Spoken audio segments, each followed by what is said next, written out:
कृष्णाय वासुदेवाय हरये परमात्मने प्रणतः क्लेशनाशाय गोविंदाय नमो नमः. मागील भागात आपण 6 प्रकारच्या प्राकृत सृष्टी ऐकल्या. यापुढील 4 सृष्टी विकृत सृष्टीमध्ये मोडतात. या सर्व 6 प्राकृत सृष्टी, 7वी प्रमुख विकृत सृष्टी ही 6 प्रकारच्या वृक्षांची सृष्टी सांगतो तुम्हासी.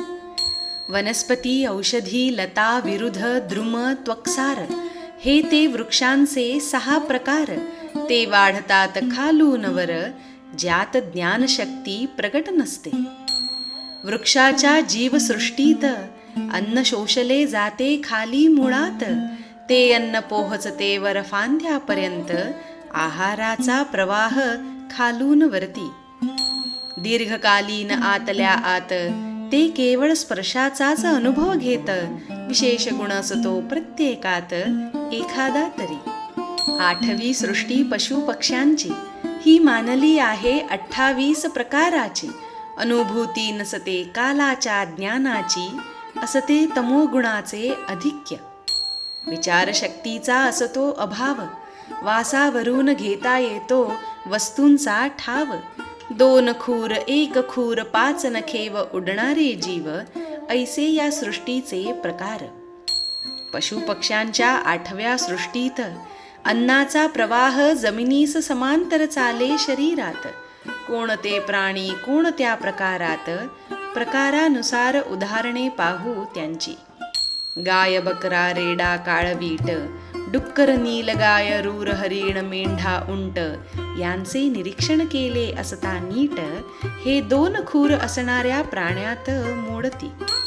गाढव, घोडा, खेचर, चित्ता, वनगाय, हरिण, पांढर या सर्वांना असते 1 खूर, म्हणून हे 1 खूर असणाऱ्या प्राण्यात मोडती. कुत्रा, कोल्हा, लांडगा, वाघ, मांजर, माकड, सिंह, हत्ती, ससा, साळ, कासव, घोरपड या सर्वांना असती 5 नखे जाड, भक्ष पकडण्या वा धरण्या. गिधाड, होला, ससाणा, भास, बगळा, कावळा, मोर, हंस, भल्लुक, चक्रवाक, घुबड, सारस हे उडणारे जीव पक्षी म्हणवले जाते. 9वी सृष्टी मनुष्याची, ती आहे एकाच प्रकाराची. रचना असते आहार प्रवाह मार्गाची वरून खाली. रजोगुण प्रधान, कर्मपरायण, दुःखरूप विषयात सुख मानणारी असतात. जीवसृष्टीतील मनुष्य जात, ऐसी ही 9वी सृष्टी. देव, पितर, असुर, गंधर्व, अप्सरा, यक्ष, राक्षस, सिद्धचारण, विद्याधर, भूत, प्रेत, पिशाच, किंपुरुष, अश्वमुख, किन्नर ऐसी 10वी देवसृष्टी 8 प्रकाराची. स्थावर, पशुपक्षी, मनुष्य व देवसर्गातील देवसृष्टी या आहेत वैकृत सृष्टी.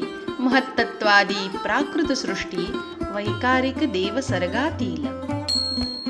सनत्कुमारादी ऋषींच्या कौमार सर्गात आहे दोन्ही सृष्टी प्राकृत व वैकृत. ऐशा सृष्टी व सर्गाच्या नाना प्रकारात संपूर्ण विश्व गेले व्यापून. सुरुवातीस प्रत्येक कल्पात तेव्हा भगवान श्रीहरी सत्य संकल्प करीत. ब्रह्मदेव रजो गुणाने व्याप्त, स्वतःच जगताच्या रूपानं स्वतःच रचती. मन्वंतरादी काल विभागाचे वर्णन, कालमापनाचे विविध परिमाण सांगितले पुढील अध्यायातून. ते श्रोत्यांनी श्रवण करावे. पारमहंस्यां संहितायां तृतीयस्कन्धे 10मोऽध्यायः. श्रीकृष्णार्पणमस्तु.